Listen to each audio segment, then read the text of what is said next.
Y vamos a empezar por la primera ponencia, que nos la va a dar María Antonia Ramos. Marian es oftalmóloga de la ONCE, es oftalmóloga de la Delegación Territorial de Madrid, en afiliación y rehabilitación.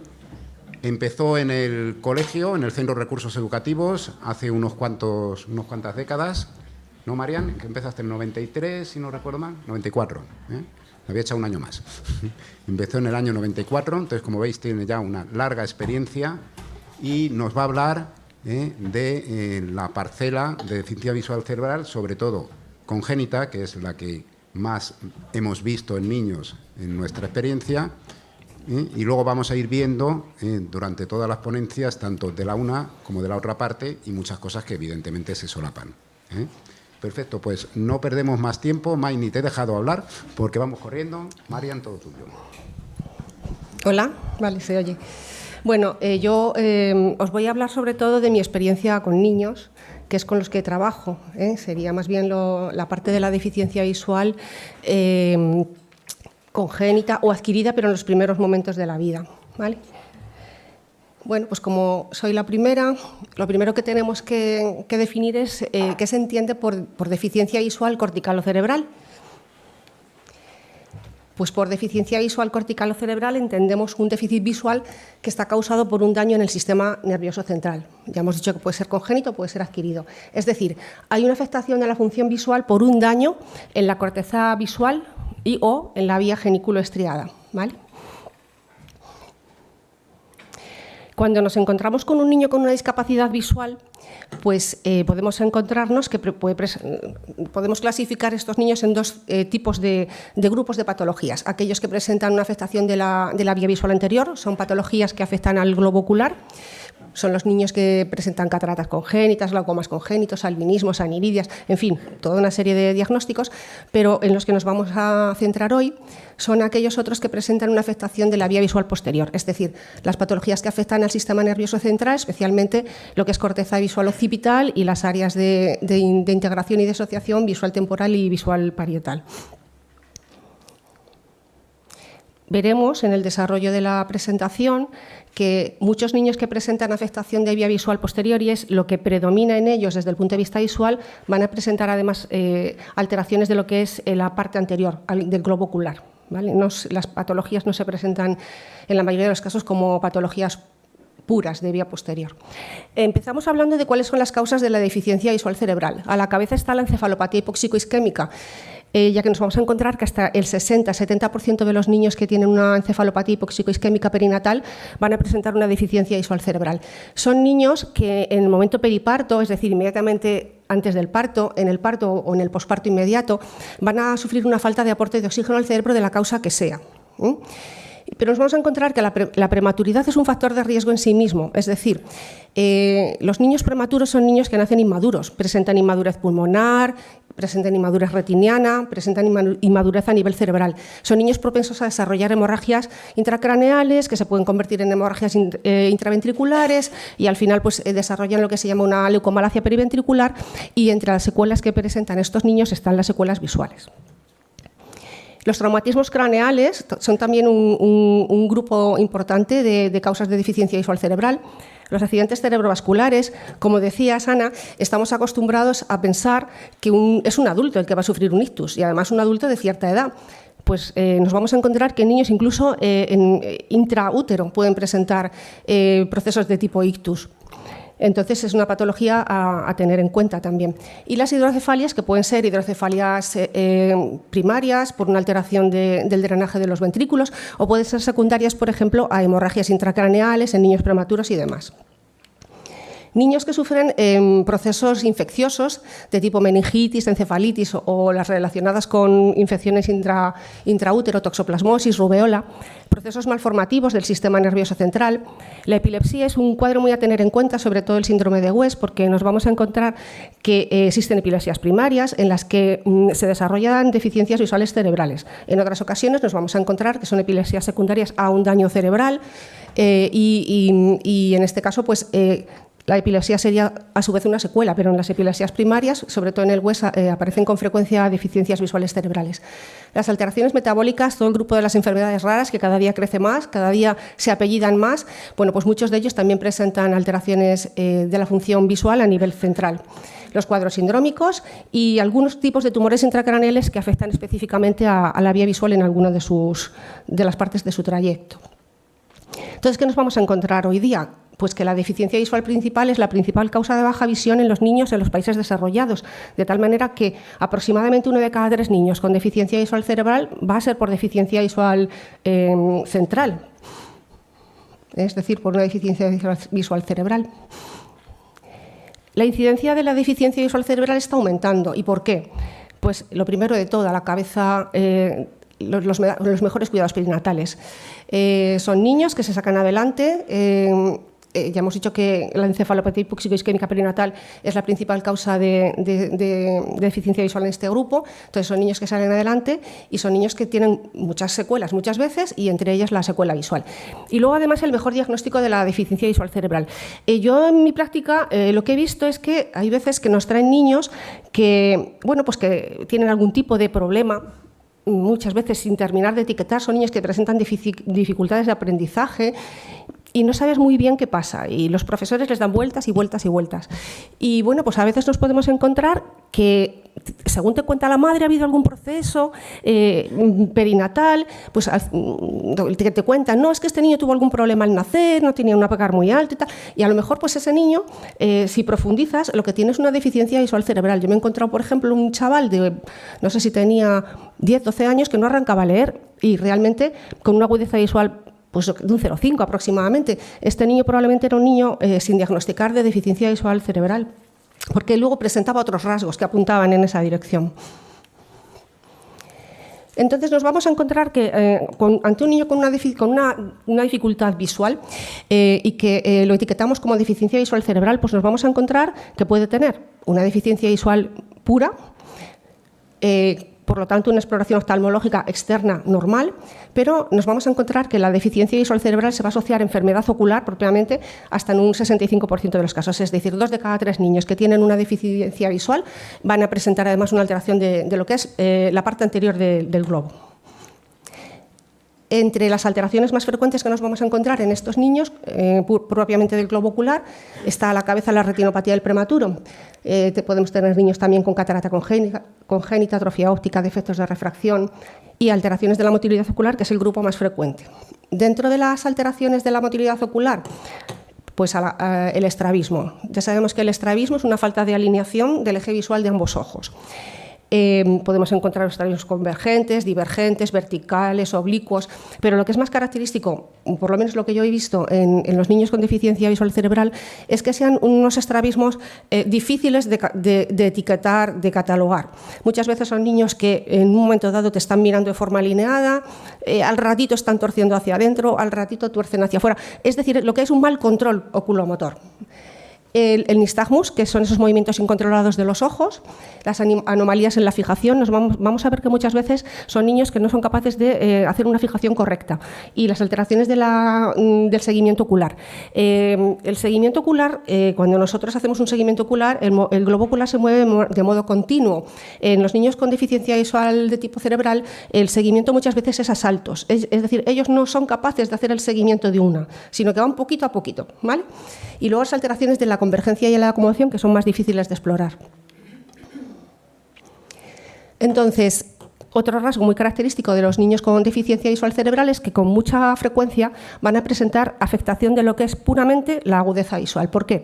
Pues porque en el ojo la mácula es un puntito. Sin embargo, en el cerebro ese puntito ocupa hasta 2/3 de lo que es la corteza visual. Es decir, cualquier alteración que tengamos en la corteza visual, con mucha probabilidad, nos va a dar afectación de lo que es la representación macular y nos va a dar, por lo tanto, una disminución de la agudeza visual. También podemos encontrar alteraciones campimétricas en un adulto. Puedes hacer una campimetría computerizada si no tiene muy afectada la función motórica o la función cognitiva, pero en un niño pequeño pues vamos a ver que no. La disminución de la sensibilidad al contraste, que en los niños es muy especial, hay que tener en cuenta este rasgo de manera especial, porque si tú tienes un niño con una disminución de la sensibilidad al contraste, a lo mejor no puede trabajar con el material que trabajan otros niños, sino que necesita un material más contrastado. Y como ya decíamos, las alteraciones de la motilidad ocular, que son muy, muy frecuentes. Sin embargo, en otros casos, lo predominante no va a ser la baja agudeza visual, sino la alteración, el déficit en el procesamiento visual superior, es decir, alteraciones en lo que es la percepción visual y la integración. De tal manera que nos vamos a encontrar que puede haber personas que tengan agnosias visuales, no reconocimiento de objetos, alteraciones de la percepción del movimiento, son capaces de detectar mejor un objeto que se mueve que uno que está fijo. La dificultad en reconocer los colores es bastante rara, pero por el contrario es muy frecuente la dificultad en reconocer las caras y las expresiones de la cara. Otras veces tienen problemas de orientación en el espacio y en la ubicación de los objetos. Todo esto va a depender del grado de afectación del cerebro y de la localización, es decir, tamaño y localización de las lesiones van a influir en que se presenten uno o varias de estas alteraciones. Pero además, como ya comentabais, cuando nos encontramos con un niño con una deficiencia visual cerebral, lo raro es que presente la deficiencia visual cerebral solo. Es decir, nos vamos a encontrar otra serie de secuelas, como son, por ejemplo, la parálisis cerebral infantil, niños con retraso psicomotor, niños con cuadros epilépticos, niños con micros e hidrocefalias, con macrocefalias. Podemos encontrarnos pérdidas auditivas de tipo neurosensorial, y aquí esto es muy importante porque son niños que muchas veces van a tener problemas de aprendizaje, problemas de atención, problemas de memoria, así como problemas emocionales y de conducta. Son niños que muchas veces pues, son etiquetados de cuadros con alteración del espectro autista y puede ser secuelar.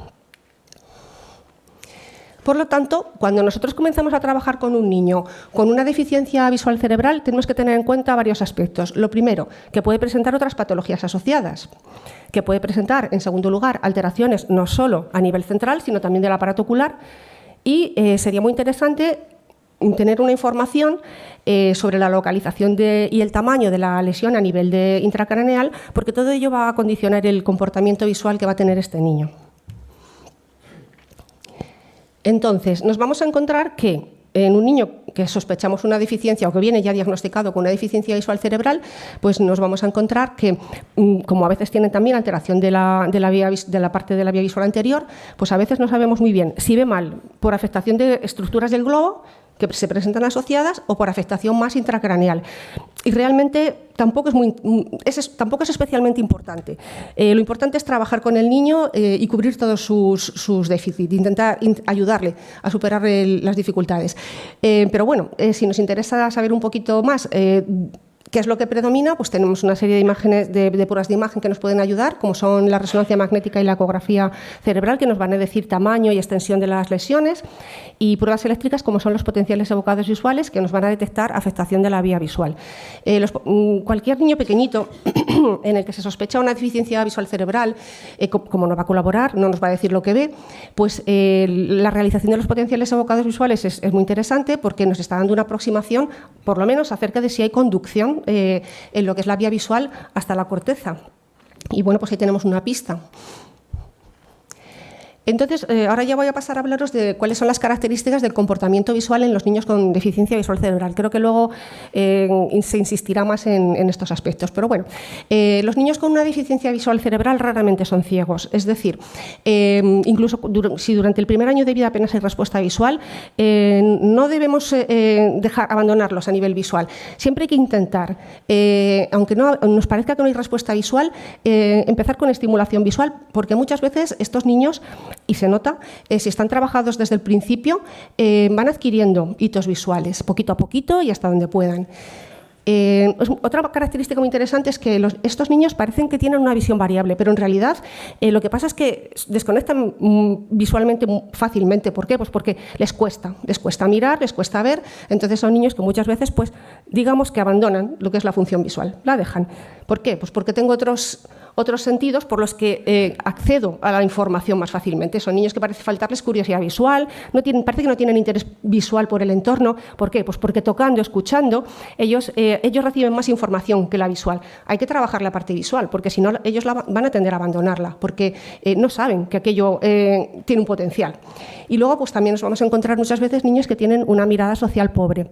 Esto significa que los padres te lo cuentan, es que parece que no me mira a los ojos. Pues eso también es muy característico. La visión del color, como decíamos antes, está generalmente preservada.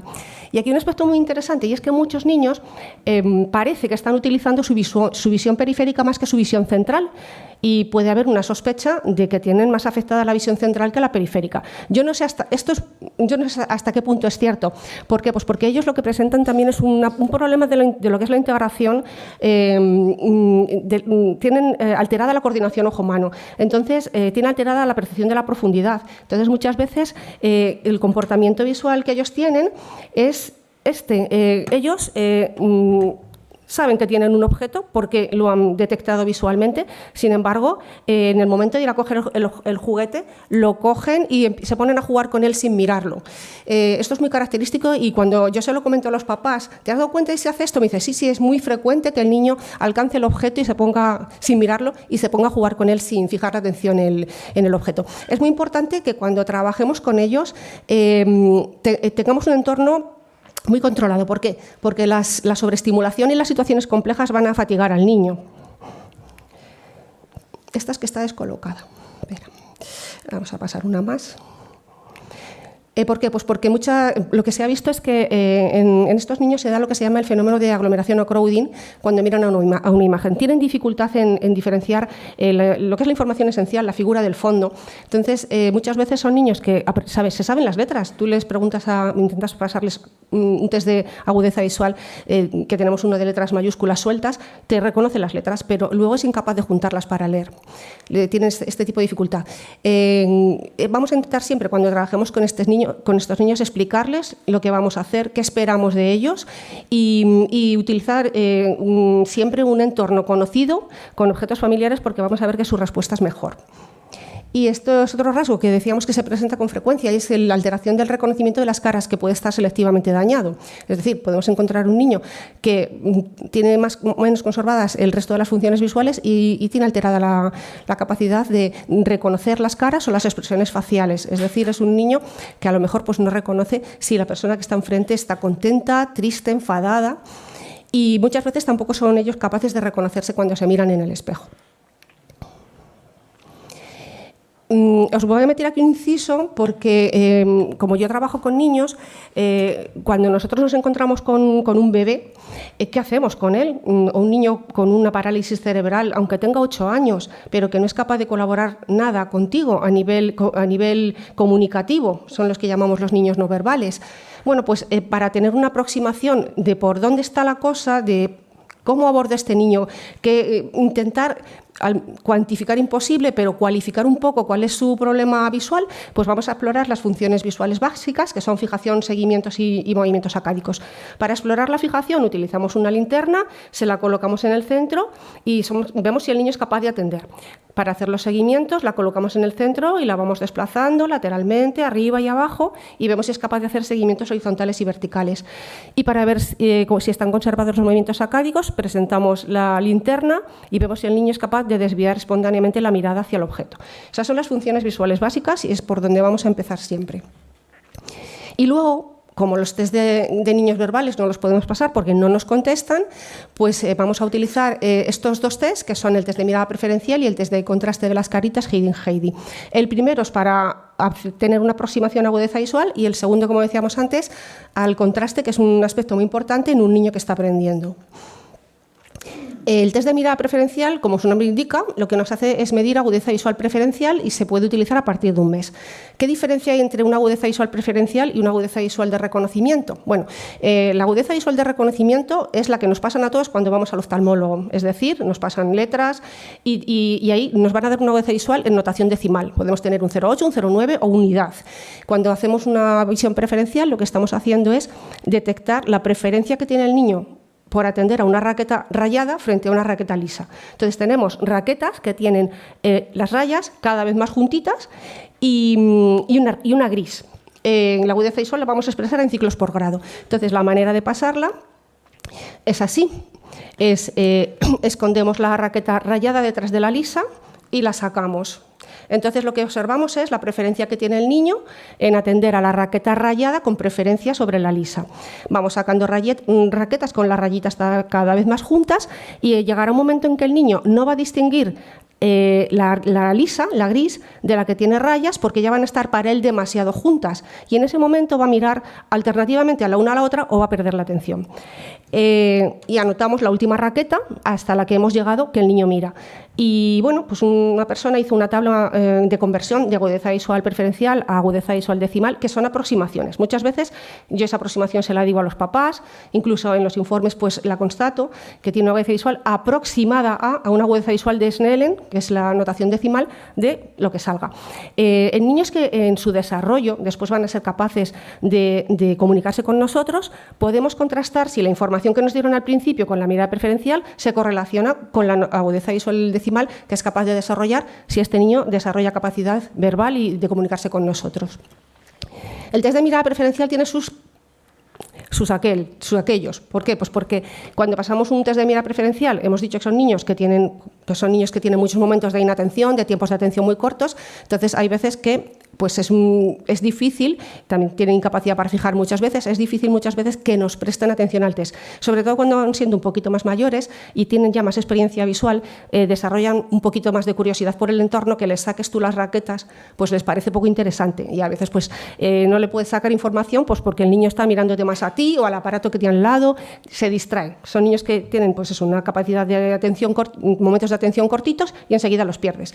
Y luego también las alteraciones de la motilidad ocular nos dificultan la exploración. ¿Por qué? Porque si yo estoy pasando las raquetas y tengo este tipo de estrabismos o un nistagmus, un estrabismo de estos que no es fijo, pues o puede ocurrir que cuando yo saque la raqueta rayada a la derecha, el niño mira a la derecha, pero a lo mejor no me la está mirando. Es que toca que el estrabismo bata hacia allá o el nistagmus bata hacia allá. Entonces, bueno, pues hay que tener mucha paciencia y muchas veces tienes que cortar la exploración, pasar a otra cosa y luego vuelvo, porque el niño se aburre, a lo mejor, de que le pases 4 veces lo mismo.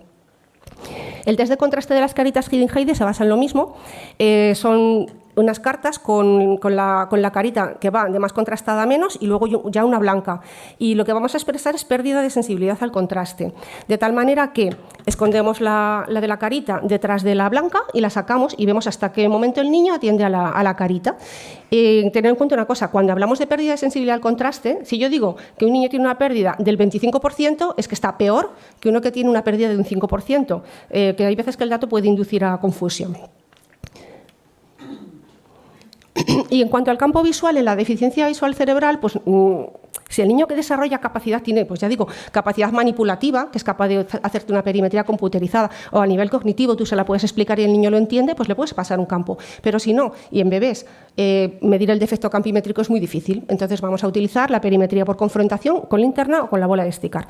Para hacer la exploración con linterna, pues lo que haces es, yo utilizo 2 linternas, una la tengo apagada y la otra la voy encendiendo en los 4 cuadrantes y veo si la respuesta del niño, cuando yo enciendo la luz, es la misma por los 4 cuadrantes o no.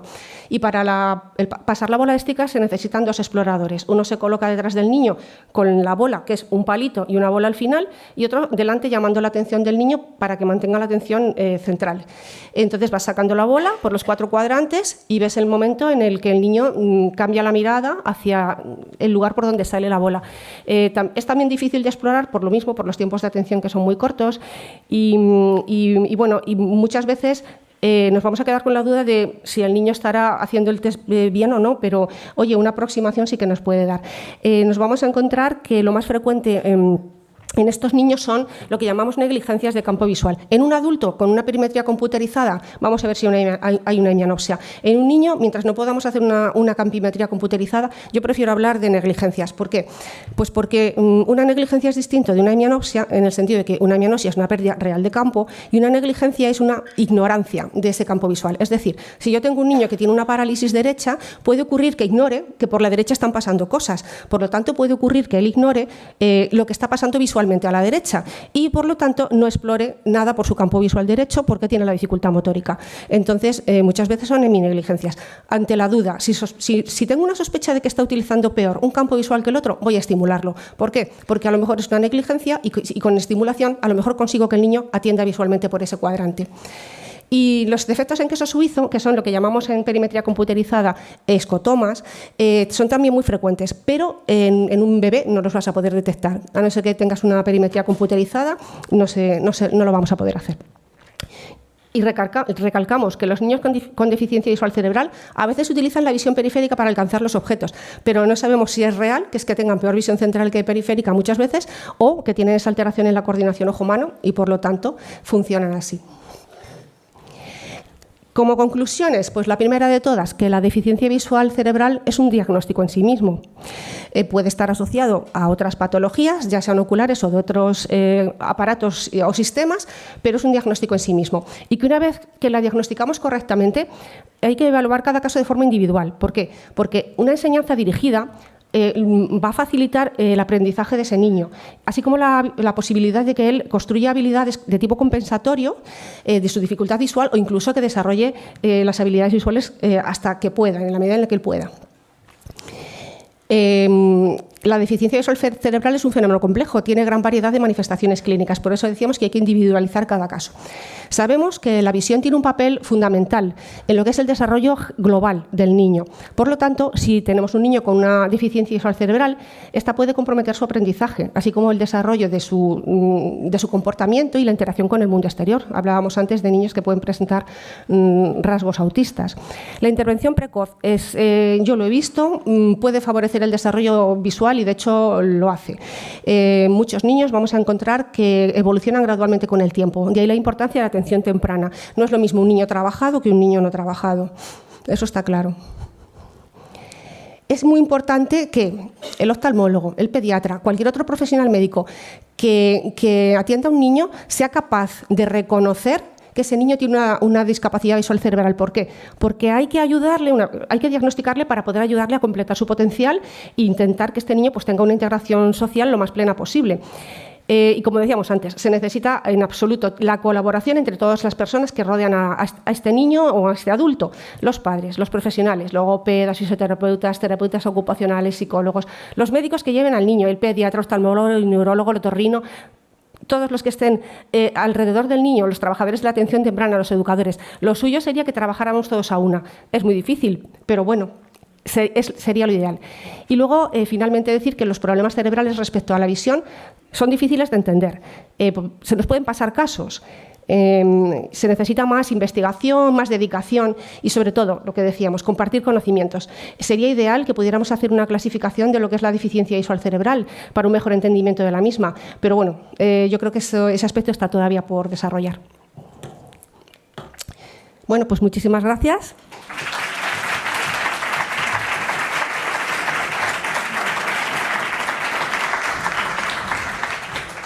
Muy bien, estupendo, Marian. ¿Alguna pregunta? Tenemos un poquito de tiempo para preguntas. Sí.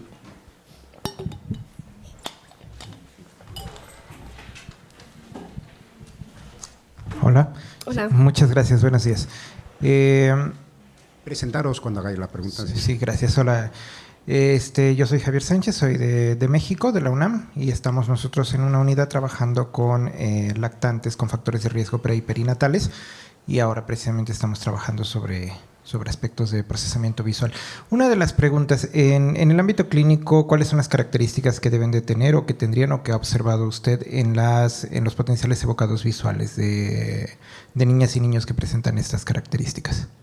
Yo no soy neurooftalmólogo, entonces yo como mucho recibo las pruebas que vienen de su hospital, pero muchos de ellos vienen sin potenciales o vienen informados como alteración, vía visual conservada. No, a mí realmente no me aportan información. Yo entiendo que a nivel clínico sí que es interesante hacer potenciales evocados visuales, incluso hacer un seguimiento, si se puede, con potenciales evocados visuales para ver si realmente, hablamos de la plasticidad cerebral, a ver si realmente en la evolución del niño hay una mejoría de lo que es la transmisión de la onda P100 y demás.